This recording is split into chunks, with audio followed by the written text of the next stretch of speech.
Yeah, hello everyone. And I'm very happy to be here with my beautiful colleague Carolin. I'm Arabella, and we are both working at Cozy, which is a software services company based in Darmstadt in Germany. And we build digital products for and with our customers. The both of us are Scrum Masters, as Alexander has perfectly described, or Agile coaches, as you wish, and we support both teamwork and organizational development. And today we want to talk about the shiny, glimmery side of autonomy at work, but we also want to have a look on its darker sides. That's why we're here. But before we dive into it, we would like to hear what your association with autonomy is and what comes to your mind when you hear this word. And for that, we will use Menti.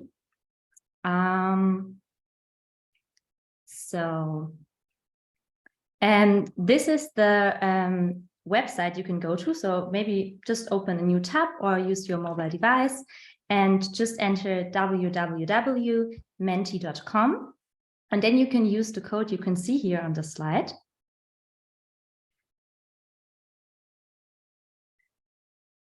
And then we can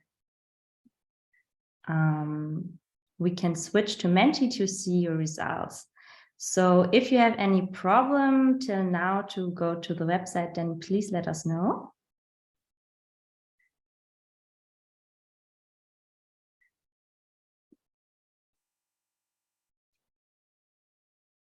Okay, doesn't seem like it, then.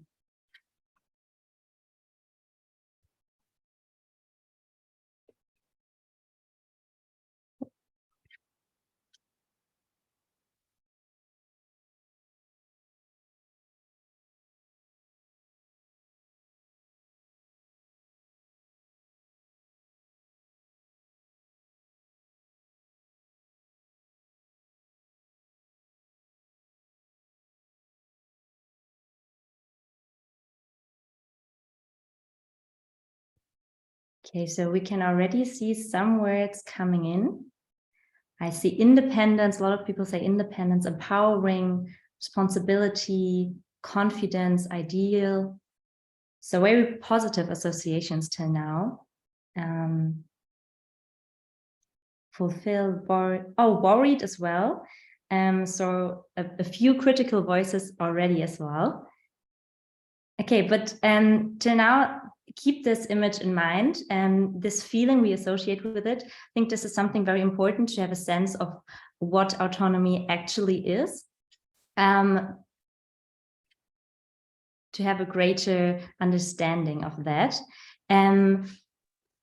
But now we want to have a look on the clarification of autonomy, on the definition of it, and to really have a understanding of what we are talking about today, more on this rational level. And for that, I hand over to Carolin. So, hey, welcome from me as well. I'm very sorry that I'm only here in the Zoom call with my mobile phone today. I have some technical issues with my laptop. Don't know what it is, but I hope you can all hear me well. And then again, sorry, because I have the boring part now where I just read the definition of autonomy to you. So autonomy is in the work context is understood as the degree of freedom, independence, and discretion that professionals have in their relation to the execution of their work tasks. So pretty boring. The main points here are the degree of freedom, independence, and discretion. And we just have it here for completeness. So we have a kind of common understanding of what autonomy is.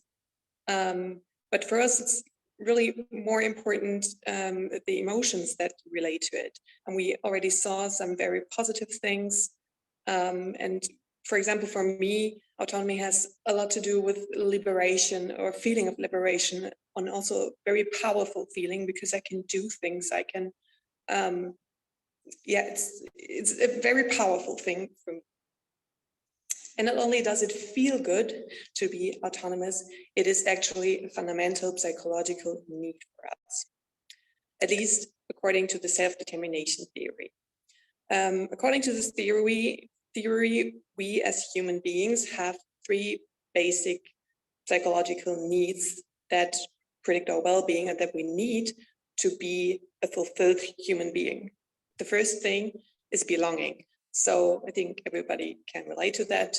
You want to belong to a certain group of people. You want to be part of a group.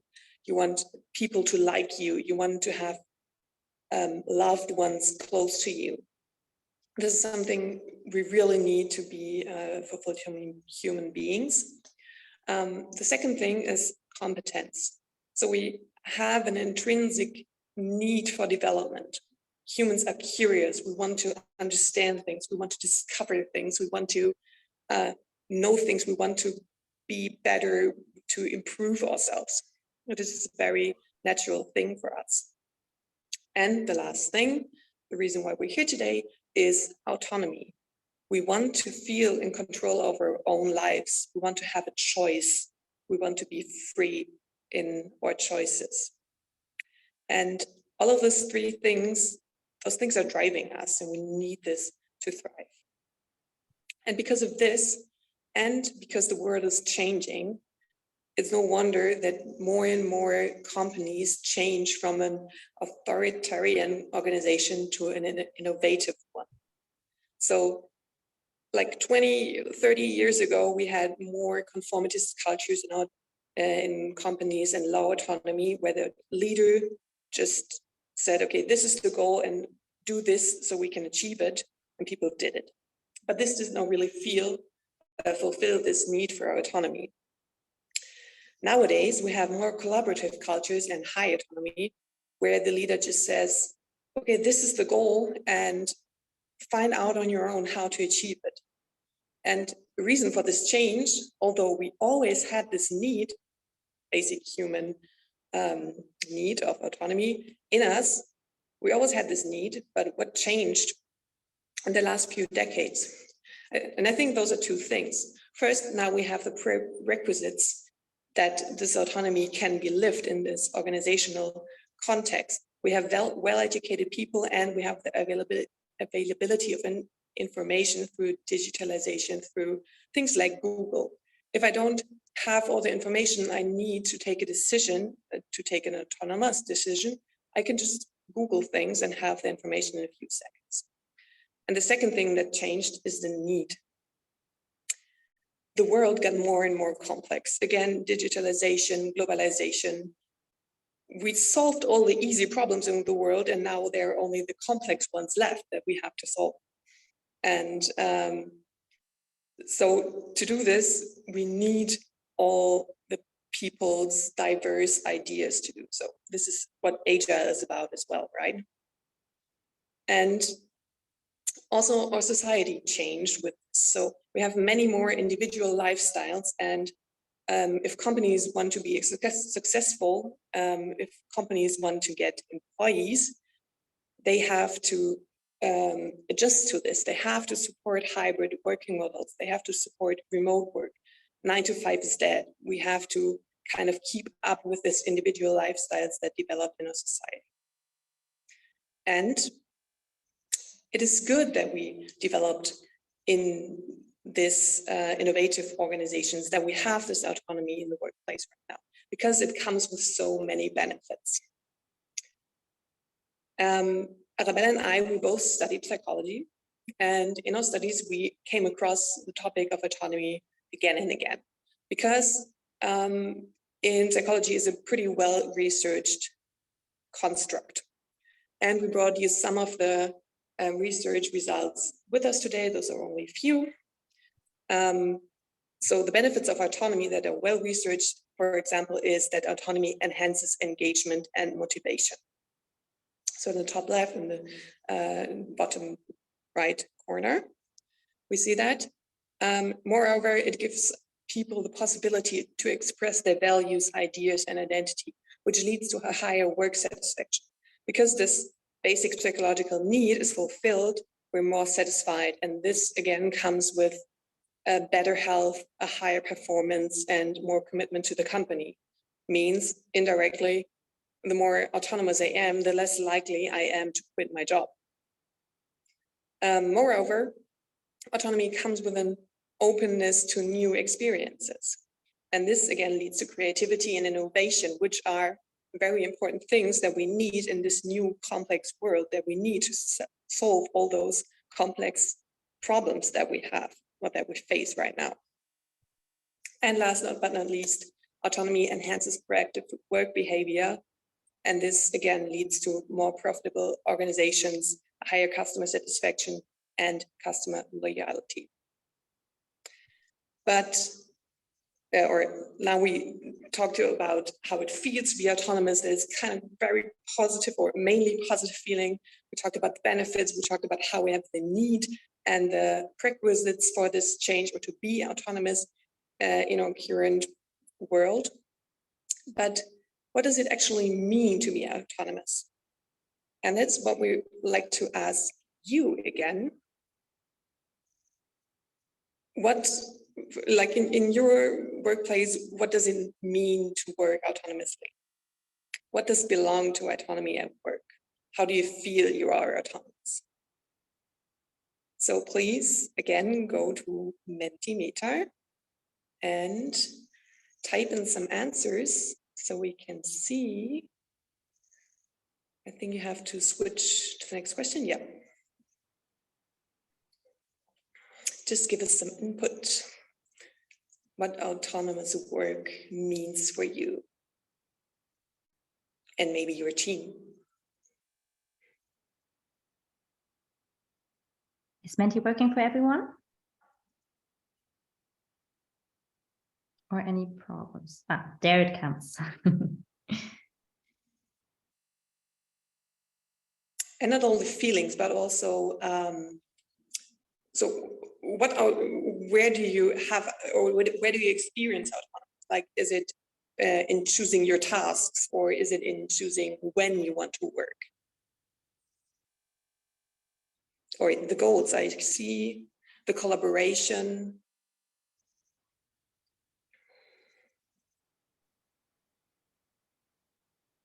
Self-management as well. Management, yes. It's really hard to read it on the small phone. I will take over, no worries. It's like fighting the anti-patterns as well.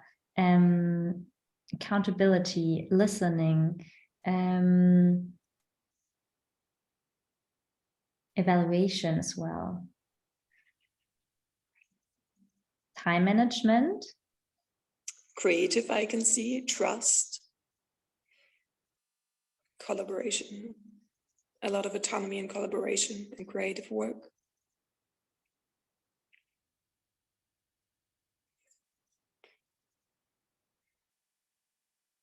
Yeah, Arabella, you got the hard task as well to sort all this.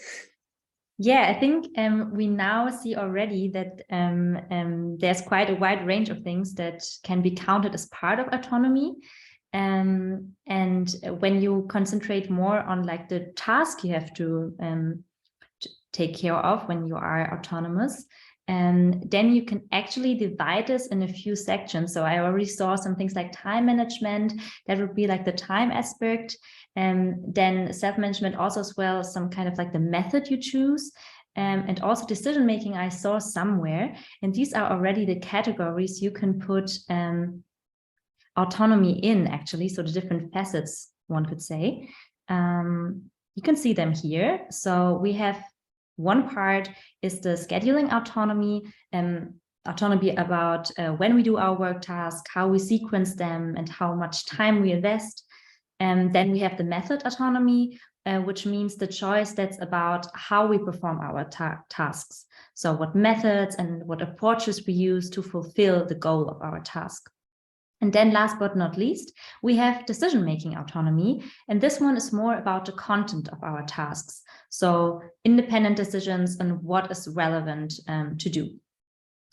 All right, so and now we talked already about like why it's so important to have autonomy. We also have a bit of understanding what autonomy can look like in the daily world of work. And maybe now you're curious like how we did it. Because we as well as our company, we thought, we need this autonomy, we need all these benefits of it.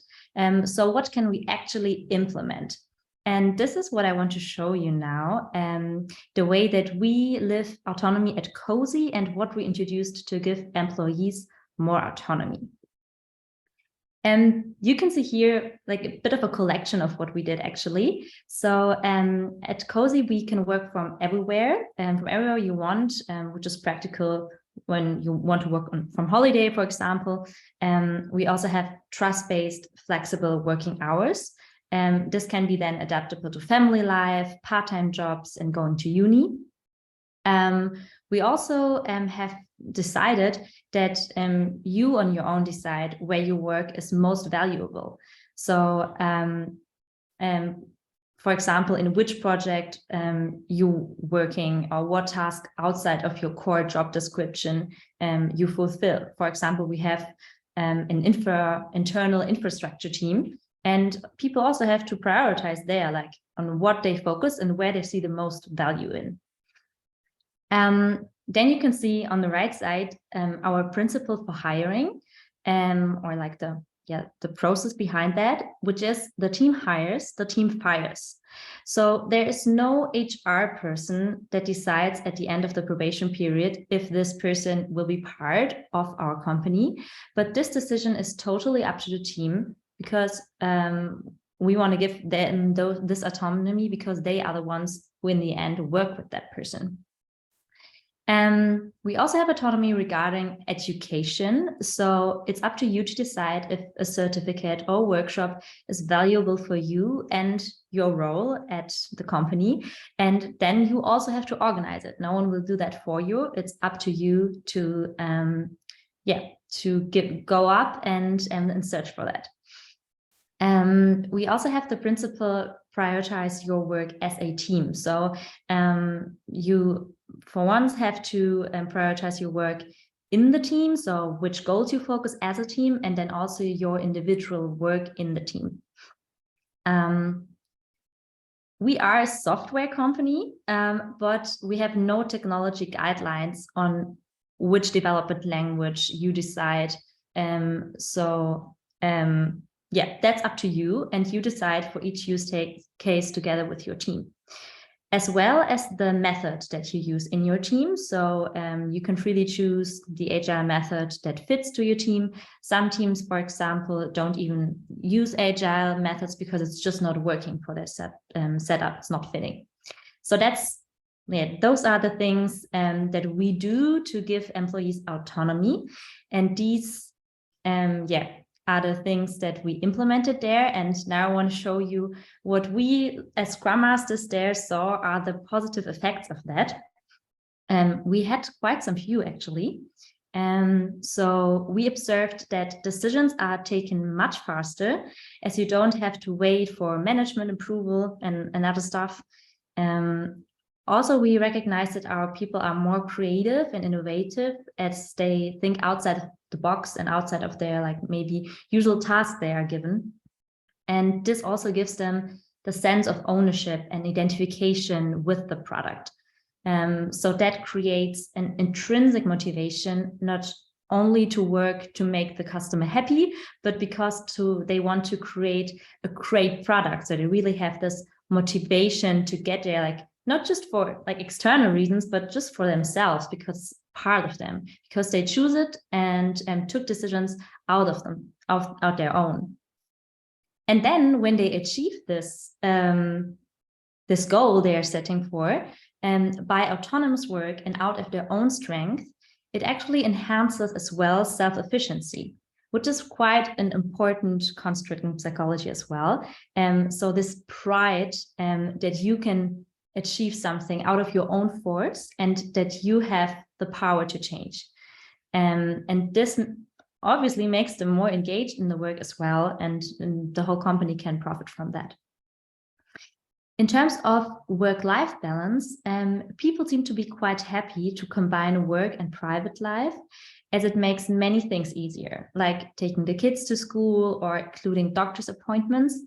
And this, next to all the other things I just mentioned, leads to higher job satisfaction. And this is what we hear when we hear people tell others about what it's like to work at our company, that they love it and they really like their jobs. Yeah, so this sounds like perfect work world, but dim, dim, dim. Yes, but even our perfect world started to crumble at some point. And well, I guess you already know, because this talk is called The Dark Sides of Autonomy. There are not so great things that come with autonomy. And since you chose to came here this evening and spend your free time to listen to this talk, you probably face some challenges regarding autonomy on your own. And before we tell you about the dark sides of autonomy, we want to hear about your challenges. So this time, it's not only the Mentimeter. I hope you got a bit warmed up with that. But I think this is a more important topic that you could discuss more deeply. And that's what we want you to do. So here come the breakout rooms. We will send you into breakout rooms with 3 to 4 people per group. Depends, so pretty small groups. And we will give you 10 minutes in which you can discuss this question: what challenges do you face regarding autonomy? So exchange, maybe discuss already what's up there, try to understand what the real challenge there is. And then after 7 minutes, we will switch to the next slide in Menti. So keep that tab open, keep an eye on it. And after 7 minutes, you have still 3 minutes to capture your results, to finish your discussion, to capture your results in Mentimeter, so we can see them in the big group afterwards. Questions regarding the exercise?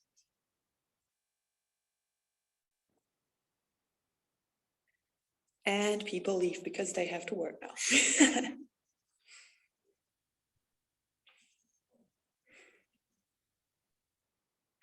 So I hope the breakout rooms are ready as well. Yeah, we didn't warn Alexander so much before. So just give us a sign when you are ready. And here is the sign, and I'm going to be ready in 1 minute. Don't worry, I'm not going to leave you so quickly and so easily. What should I say? Okay, let's make breakout rooms. Just a second.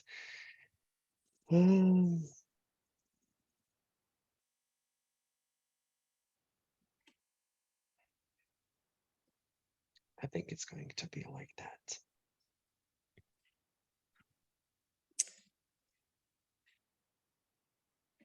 Yeah. Okay, guys, now you're going to have an invitation to enter the breakout rooms. So you just need to click that you want to assign. And I'm going to stop recording because this is not going to be useful part of the video.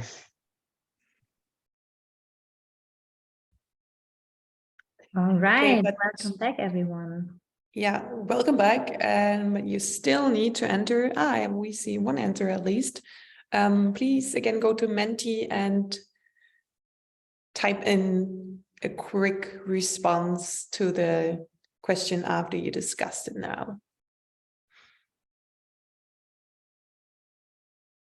And by the way, did you notice I managed to fix my technical problems while you were in your breakout sessions? Welcome back.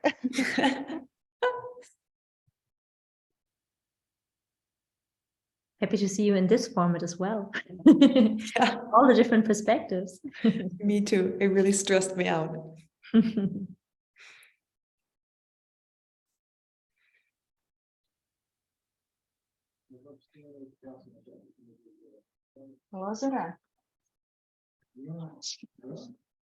Okay, so we have now I'm muted. So what challenges do we see? We have the governance and compliance, actually good one. Us versus them. So also maybe an alignment problem, falling back into old ways of working, anti-patterns, just to new situation and long existing team can, I don't know what it can. Now I cannot read it anymore, Arabella. Covering unproductive team members, the autonomy is doing that. Delegation, decision-making that does not belong to the team. That's interesting. So that means delegating decisions. Okay, so too much autonomy, too many decisions in a team that do not belong there. What happens when autonomy is misused by team members to slack? Decision-making fear, very good point as well. So, thank you for sharing all this. What we noticed when we were giving more and more autonomy to the teams and the people was that we're the Scrum Masters. We're having one-on-ones with all members at Cozy. And in this one-on-ones, people started to tell us that they felt overwhelmed, that they were concerned and stressed out about taking decisions. So this decision fear we just saw there, we had that as well. And we had people saying that the work topics cluttered their minds and they couldn't really relax anymore, going kind of like almost so far as a burnout symptoms, and that they felt sometimes the pressure that was not there because they felt the pressure, but that was not directly given or put on them by the management or something. It was just something that they felt in the situations they were in. And to us, this made clear that even if the autonomy is declared as a resource, and even if we have all these benefits that we just talked about, it can also be perceived as a demand or a burden for people.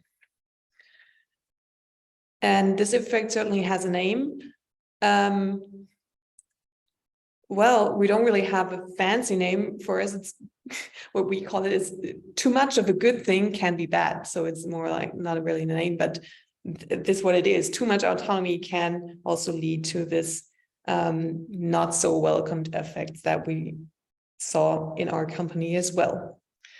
And why that is, and the research regarding this dark sides of autonomy, which is newer than the ones on the benefits of autonomy, because beginning everyone thought, oh yeah, but this is just totally great. But in the last few years, there was also research regarding the dark sides, and Arabella will tell us a bit more of why that is. You're muted.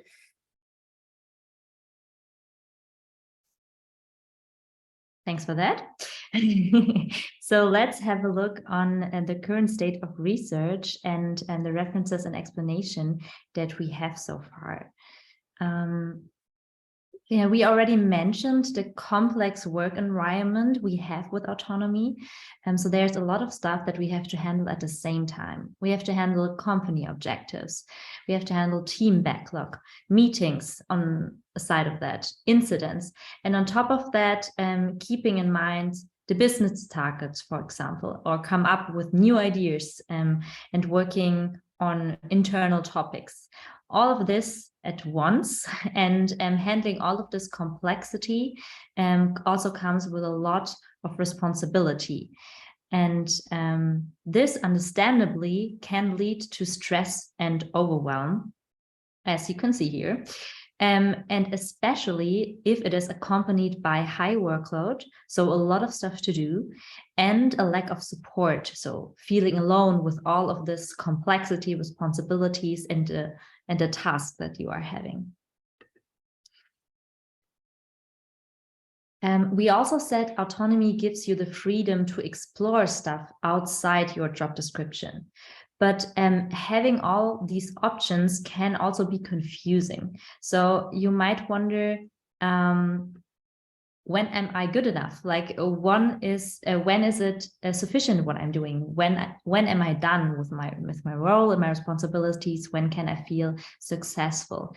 And this overwhelm of this role ambiguity that we have here can lead to a lot of stress and even to burnout, which has been proven in quite some studies.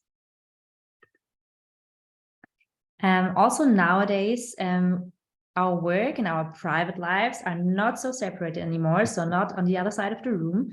And the autonomy and the flexibility through remote work that we are having makes us independent of the place and of the time. And also the use of communication technologies makes us kind of accessible all the time. And this results in it being quite hard to switch off. And it's almost like those two parts of like work life and private life are blending in. And it gets really hard to set those protective boundaries between work and private life. And that's also why we constantly have to think about work. And this can lead to a lot of pressure. A lot of people really appreciate trust-based flexible working hours. Sometimes I hear people say, I would never go to a company where I have to work 9 to 5. But actually, it was found that this very flexible model actually can lead to self-exploitation. So that's because people disregard their own limits. Sometimes people are way more mean to themselves than they would be to another person. And yeah, this can lead to overtime intensification of work and burnout as well. And especially when we have in the company a performance culture, there might be this peer pressure as well to perform like your colleagues do. And there's also another interesting effect that can play into this, which is the feeling that you have to give something in return. So due to the social exchange, employees may feel obligated to put in this extra effort in return for the flexible work opportunities that they are given. So in order to provide like additional benefits for the employee for like being so nice. So this is like what actually people sometimes have to deal with, like this kind of urge to have this like social exchange. That's just how we are working as human beings. And last but not least, there's also some evidence that job autonomy can increase unethical behavior. And what does this mean? It means that in order to achieve a higher goal, people disregard some important constraints, like, for example, data protection guidelines or testing. So they just have this high goal, and the means to get there kind of get a bit overlooked when you have the feeling that no one is like watching you. So this can happen in this autonomous setting as well. So this is some scientific evidence on the downsides of autonomy, and yeah, like some of these challenges we also saw with our employees. And yeah, some of the challenges we definitely face as well, especially the increase in stress and unclarity. Yeah, there were some challenges, and obviously we had to deal with it and see like how we can master and like handle those challenges. Yes. So now we know the detrimental effects autonomy can has. And the big question is, how can we still master it? How can we still get this huge benefit it can give us? And maybe keep the bad things that can happen pretty low or kick them out entirely. And in the next few minutes, we want to give you some examples on how to do that, how to master autonomy. Those are some principles that are backed from research and some tools that we experience as helpful. Some are very concrete, others are more general. Many of them maybe you already know, but maybe not from this perspective of increasing or helping to master autonomy. And if you have a problem with autonomy, that you can use it as a lever to get the positive effects and get rid of the bad ones. The first thing here is the alignment. This is the alignment autonomy matrix. And funny thing, the last 3 days I was at an OKR training. And one of the first things the trainer showed us was this alignment autonomy matrix. So it's kind of popular. And what we can learn from it, or what her main message was, that alignment is the basic prerequisite for autonomy to work. We can see it here pretty good. In the lower half of the matrix, we have no alignment, or a very low alignment.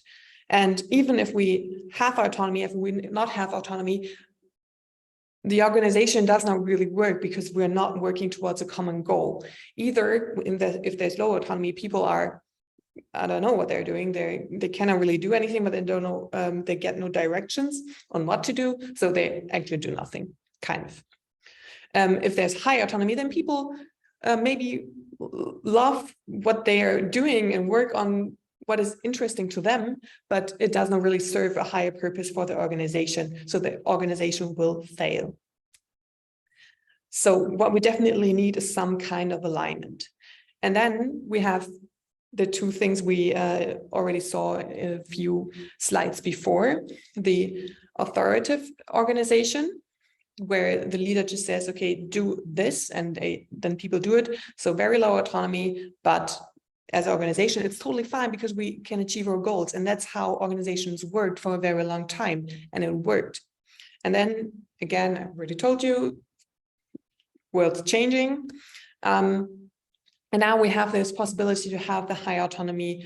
We have the more complex world, and we have to really let the people find out how to solve a problem themselves, because it's not as easy anymore. The solution is not as clear as it was maybe a few decades ago for the problems we had there then. But this again shows that alignment is the basic prerequisite for autonomy. If you don't have any alignment in your organization, autonomy cannot work, or at least your organization will fail. This alignment enables the people to take the right decisions and can reduce the uncertainty they feel so that this pressure for the decisions we heard about, this can be reduced through alignment as well. So how do we create alignment? For example, regularly work on your vision and mission. Keep it in the people's minds. Let them cooperate on sharpening the vision and mission of the organization. Tell them all the time, have it everywhere, on every wall, for example. I just said I was at an OKR training the last few days, and OKR is a tool to do exactly that, to have a focus on the vision of the mission, to align an organization to reach their common goals. And there are many, many more agile systems that also support the benefits of autonomy and try to keep the bad things low, just on how they're working, because Agile, of course, enhances autonomy and it wants to make it work. And a very easy example for this is the retrospective. Yeah. So just a quick side note, like we are talking right now about the bad sides of autonomy, self-organization, but actually there is in the Agile world already quite some tools. As Cara said, the retrospective is one of them. And if the retrospective is used effectively, it can give people room for reflection and emotions and to address those unclarities and overwhelm. And this can open up the door for receiving support from the team and to feel heard, which is quite important in stressful situations and kind of like the only way to really improve while still keeping an autonomous work environment. But I feel like oftentimes there's not enough time or space to open up to that level in a retrospective. Sometimes it's just like this brief inspect and adapt and then hustle into the next sprint. So our message is to really take this moment of reflection and like turning inwards as well, seriously, and create that safe space for your people to be heard. Give them the space and the time it needs for this kind of depth. All right, next up, we have the daily.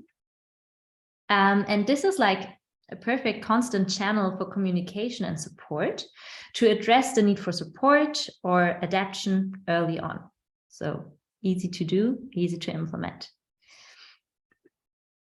So the first 2 points we already talked about.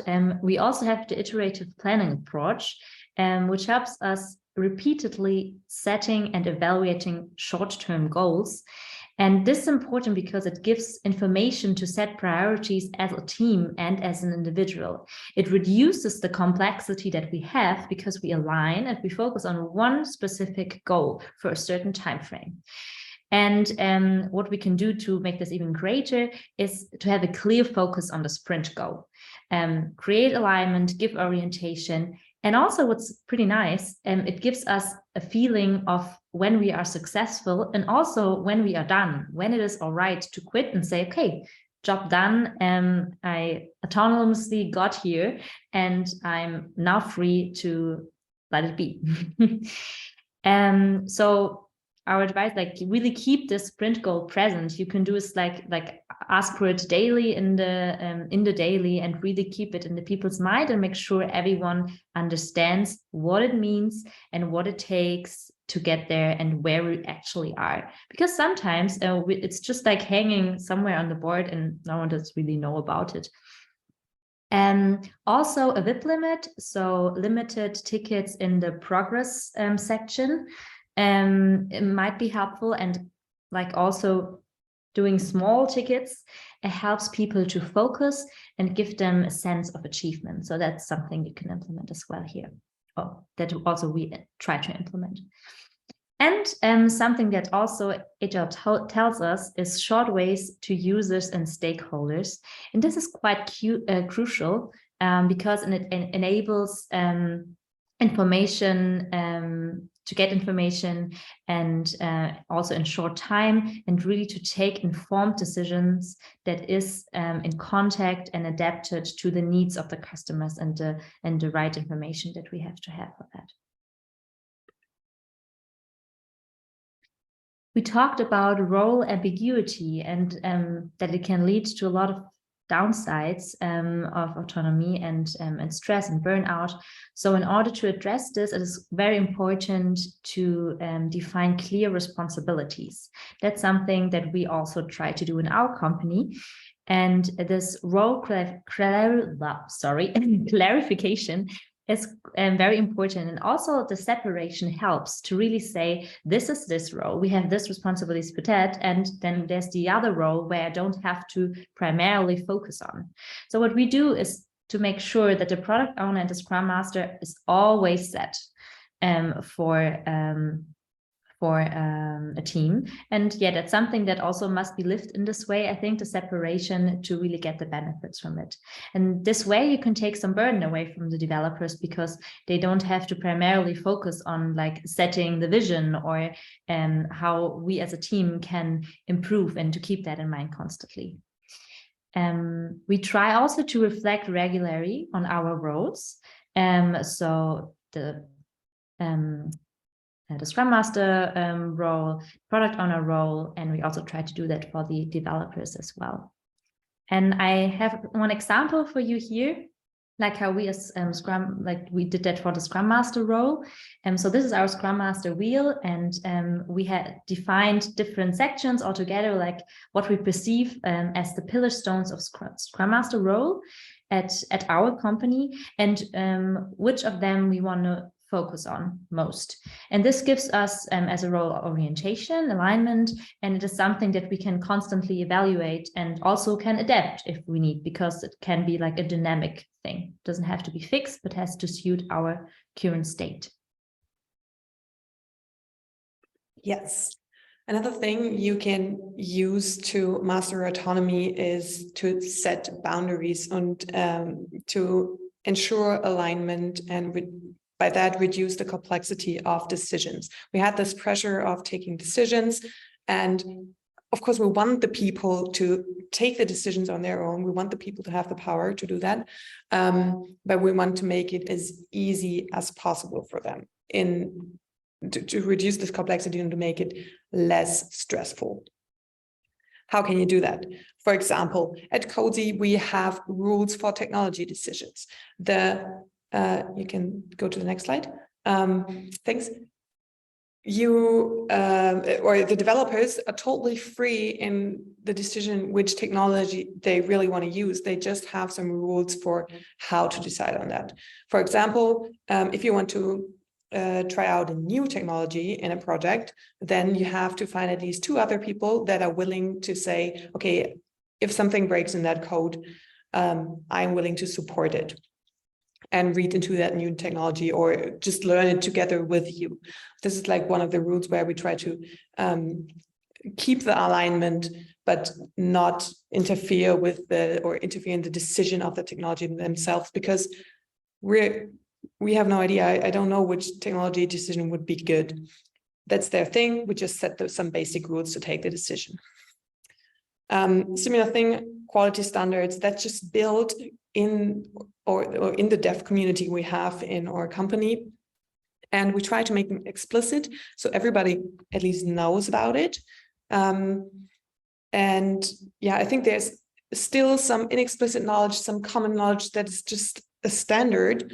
But to reflect on this from time to time really helps to keep it in mind and really helps to set also a priority on it. And even if the customer is putting pressure on them, they know, okay, they have the backup from the company to ensure this quality standards and to keep on writing tests, for example. Another very small thing is that at least at Cozy, you don't need any agreements or answer any questions for expenses under 100 euro. You need a new keyboard, get it. You want to have a book to educate yourself, get it. No questions will be asked, just do it. A much more important thing to us is to limit the context and projects or the projects the people are in, because the more projects people are working in, the bigger the context they're operating in, the more decisions they have to take, the more difficult it is to prioritize tasks. And we definitely want to make this easy for them to keep the pressure there, to reduce the pressure there. Also part of role clarity in some points. So this is something that not always works, that only one person is only in one project. But we want to keep it as low as possible to reduce the complexity there. And also as a leader, you have to set boundaries and don't fall into old patterns. If you gave a responsibility to a team and then this team comes to you and wants a decision from you as a leader, then just don't take the decision, know your boundaries, say no, give the decision back to the team, but try to help them, try to get them the information, try to enable them to take the decision with them. And a good way to do this is the next thing, to train the employees. I really don't like this picture of me, so we go on pretty fast, thanks. To train the employees, for example, at Cozy we have data protection trainings. We're from Germany, so this is a very crucial thing for us. People hate it, but still, this is something they need to know about. And not only know the rules on how to do it, but also why and what consequences it can have if you don't really follow this rules. We also have Scrum workshops or Agile workshops, so to enable the people to choose the Agile methods they need in their team, because how would they know otherwise? We also have a feedback workshop that Arabella will talk about in a second. But we also, of course, promote education outside of Cozy. So again, I was at this OKR training, that was an external training.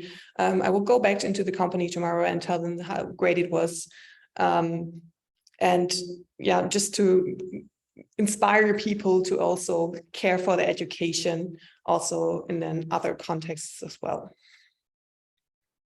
So educating, training, very important.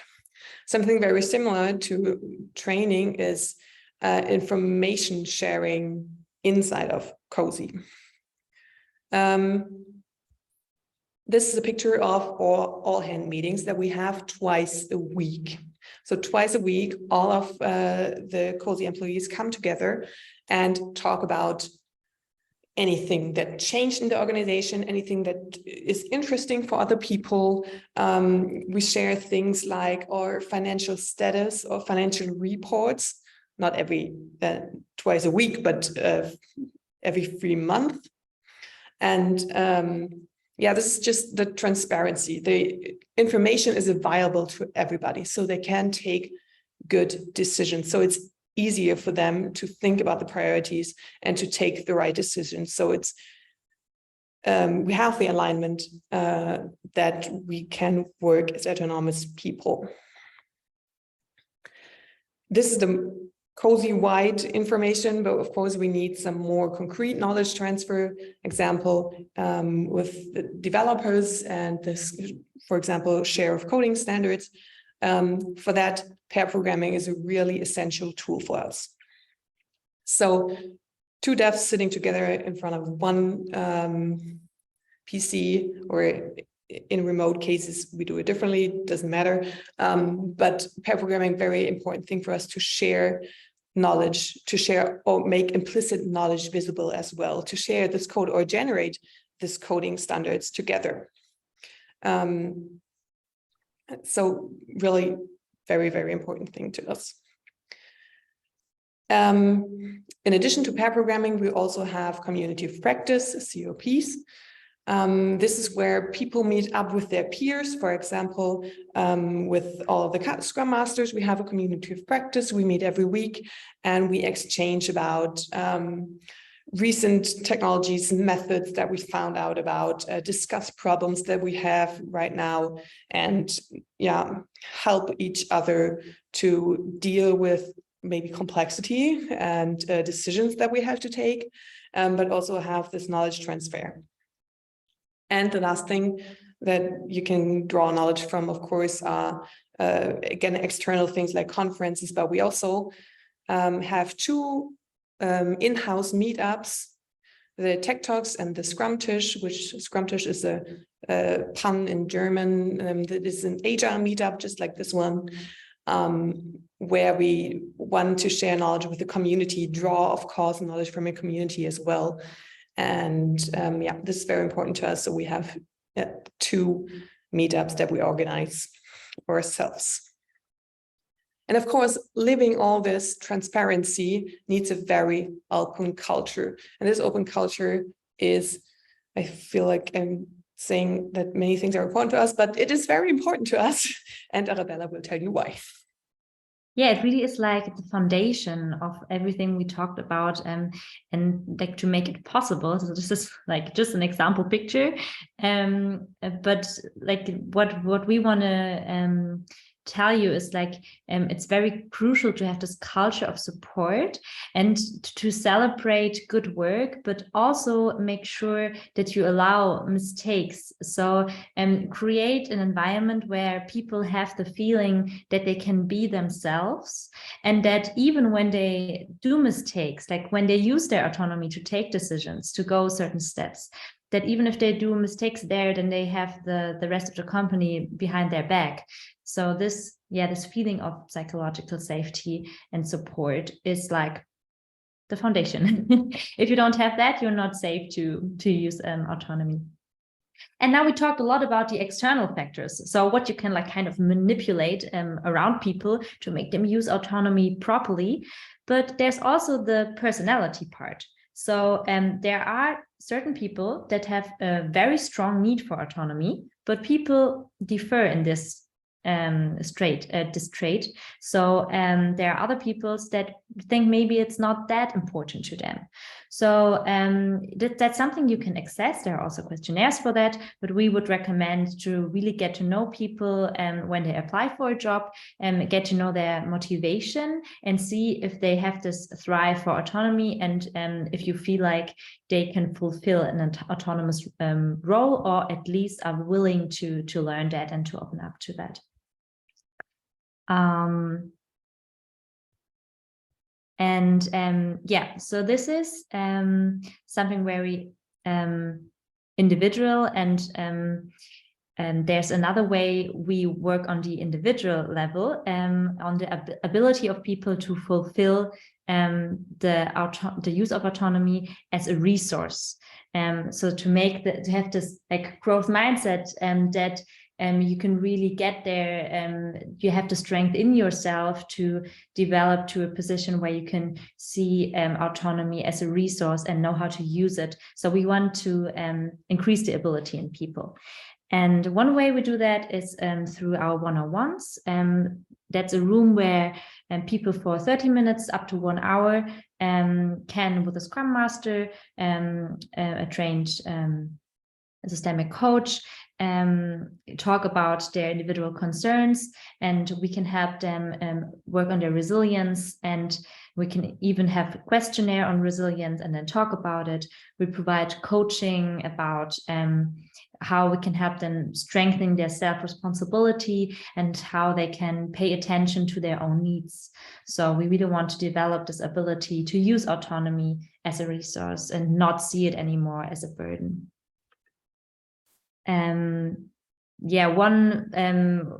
You can also say that we help people craft their job, and job crafting means that either you do it on the behavioral level, so that you really develop your role task and say, yeah, those are in line with what I see is useful for my work, and also from the cognitive part, like change your perspective on your role and make it in line with your role and identity. And one last thing, we are at the end of like our list of recommendation and grounded principles that we see is feedback. Enabling open feedback culture is a key to spread information, to make sure people can develop themselves to a position where they can be open to autonomy and use them in a way that suits them and other people as well. So, for example, do feedback workshops and give constructive feedback yourself to show them how clear and effective communication can work. So those were our ideas and examples on how to master autonomy and reduce the less greater impacts it can have. And now we're interested in what you could draw from this. Originally, we wanted to do a little breakout session at this point again, but I think looking at the time, maybe we just do like a little Menti question. So we still have a bit of time for you to ask questions. So now let me go to Menti again. And while Arabella is starting the slide, the question is, from everything you heard, what will you change from tomorrow onwards, if anything? I think Arabella just said it's the last point of our list of recommendations. Of course, we do not recommend to do all this to master autonomy. Those are just the things that came up when we thought about how can we support that autonomy works. What did we do? What did we experience that somehow supports this construct, and that we can draw from the benefits and get rid of all the bad things that happen when autonomy becomes a burden. So hopefully there was something there that maybe inspired you to change something in your own context, and we would love to hear what it is.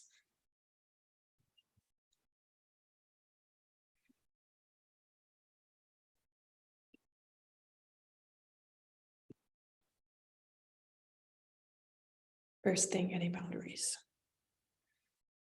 Or Alexander, was I too quick with limiting the breakout session? Maybe.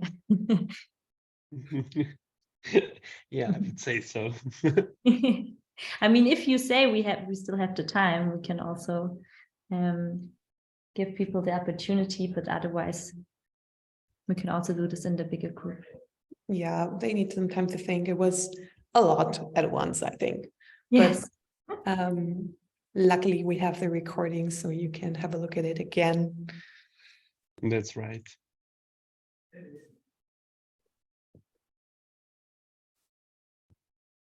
Well, we still have some answers. So the clear responsibility, role responsibilities, this is definitely a very big lever you can press to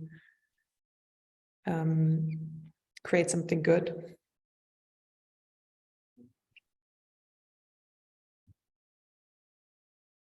I also really like have the boss not take back responsibility, but facilitate decision making. Have to set psychological safety in my company's psychological safety is, yeah, fundamental for even more things than just autonomy. Wanted the need for autonomy myself and my team members and try to support and encourage its expression.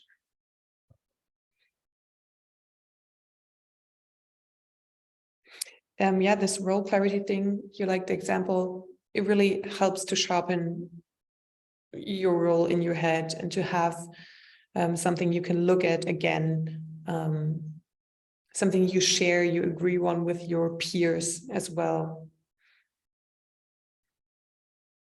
I also think it's important, and we have here that I will look more into the need for autonomy in myself and my team members, and try to support and encourage its expression. Because while we think there are a lot of positive effects, maybe the need for autonomy might not be that high. So maybe you can find a situation where you can foster autonomy, but just like on the right level, suitable for you. What we learned from the alignment autonomy matrix is that the organizations that are in the upper left corner, the ones that have high alignment and low autonomy, are still good, or can be still good organizations. They still work, they can still achieve their goals.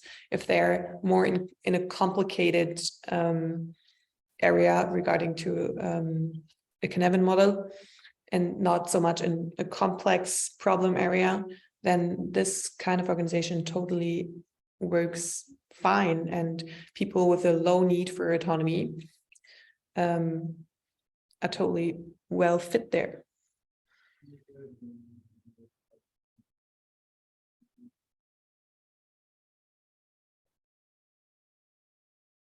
Okay, I think since we're pretty light in time, we really appreciate your answers, and maybe have a look at them again later, and you can see them as well, of course.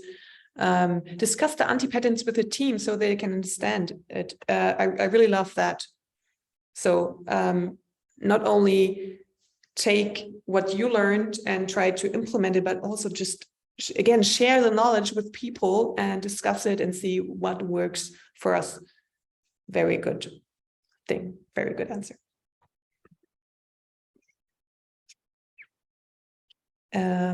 Yeah, before we ask for feedback, we ask for questions.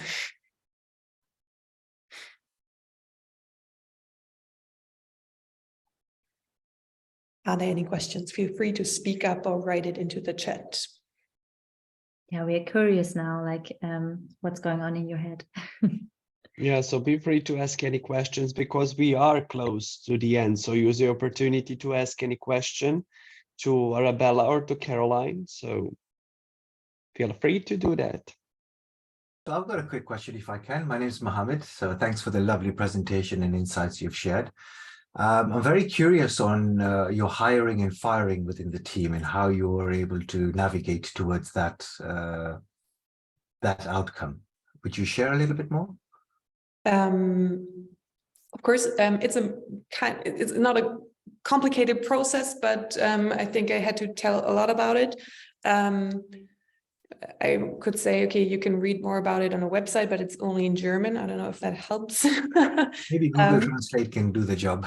Okay, yeah, but the basic thing is, so when a person applies at Cozy, then they will have a meeting, a talk with, or someone from the management, so one person from the management, and two peers. So if a developer is applying, then two other developers, just not random developers from Cozy, will sit there in the first meeting, and we will discuss or a task that the person had to do in advance and the result that they brought.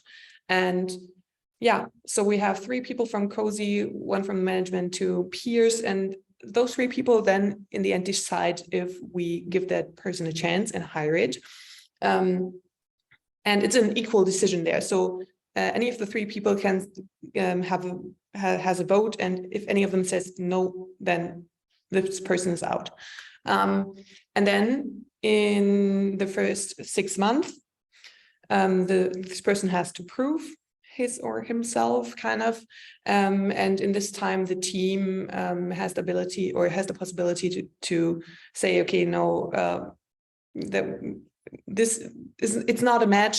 Of course, the person that was hired has this possibility as well.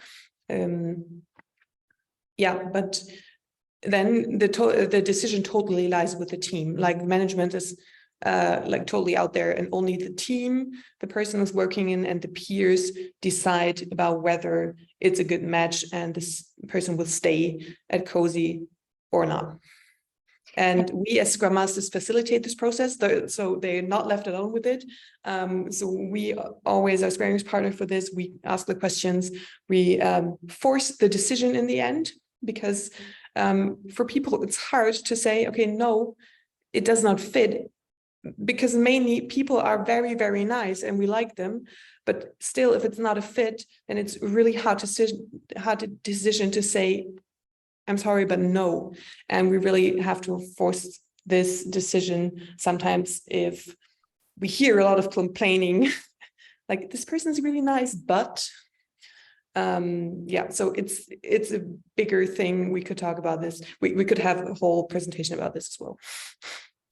Thank you.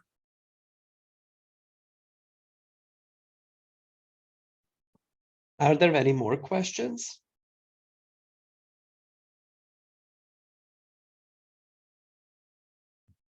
I guess they are not. Okay, guys. Then maybe we can the feedback slide, Arabella. Okay, of course. Yeah, but actually it should still be up, so we can also just like you can enter your feedback there in the Menti that's still open, and then we can see it. As this was the first time we had this talk together, it would be very useful for us to receive some feedback, how it was, like if you have some improvements and recommendations. We would be very grateful. Yeah. Yeah, great. Share information.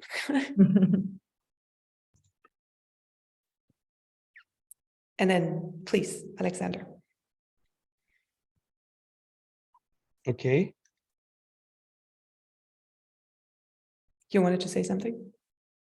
No, I didn't want to say. I just wanted to ask you to send a link to Menti one more time, or to give me just the pass. Because the chat was so huge tonight, so I can reach the link from the beginning. So at least the pass would be great.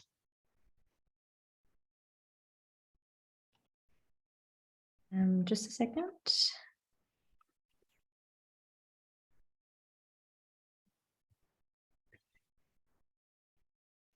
Should be in the chat now. Oh, great. Yeah, right now it's going to be good.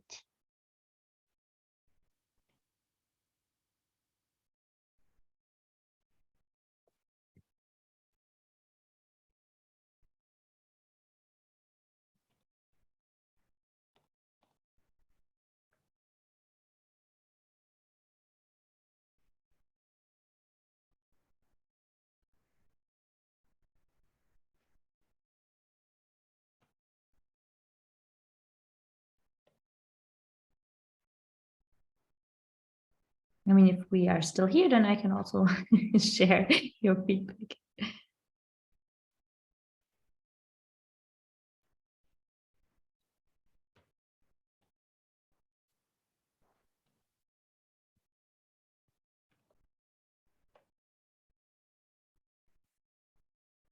Well, this is a very nice compliment. I plan to leave on leaving sooner because of other obligations, but I stay till the end. Thank you so much for sharing.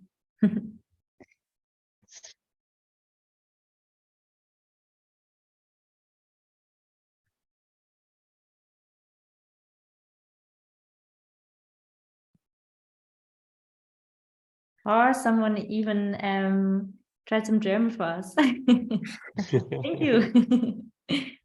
Vielen Dank.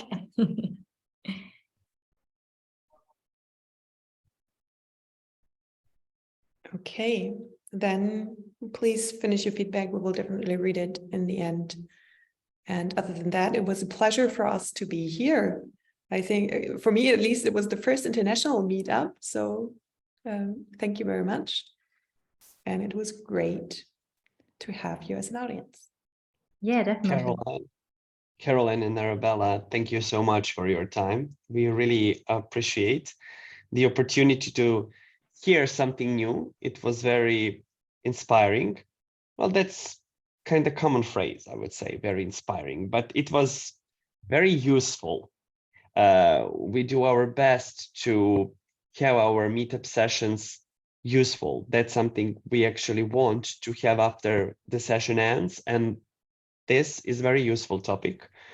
I got some messages on my phone about people who wanted to point some things related to the topics, and I'm going to share that with you, of course, but not now because we don't have time, but I'm going to share that related to real situations, real everyday situations. So we compare those those thoughts actually with the possibility to solve those situations. So yeah, you actually pointed a really good topic, and it blew up the mind of people who were part of tonight's meetup. So I could say you had very successful sessions, so I congratulate you on that. And I hope we are going to see you one more time at least. And I do really hope that a lot of our participants can contact you by a LinkedIn or by an email, whatever you prefer to be contacted. So guys, this is Lean Coffee Meetup. You have freedom to speak with Arabella and with Carolin, whatever bothers you, and to ask a question, ask them a question if you need or you get up in your mind after we finish this session. So that would be all from my side. On behalf of Agile Humans, thank you, girls. Thank you so much for being part of 52nd Agile Humans meetup. And what should I say except have a great evening, and let's catch up next time too. Thank you for a great presentation. And guys, have a Thank nice you. day. It was great. The end of the week is close, so be brave and take your energy one more day. Okay, guys. Thank you so much. Have a great day, Arabella and Carolin. We are staying in touch, and thank you one more time for being our guests. Guys, Thank you. goodbye. Bye, everyone. Bye-bye. Bye. Bye. Bye.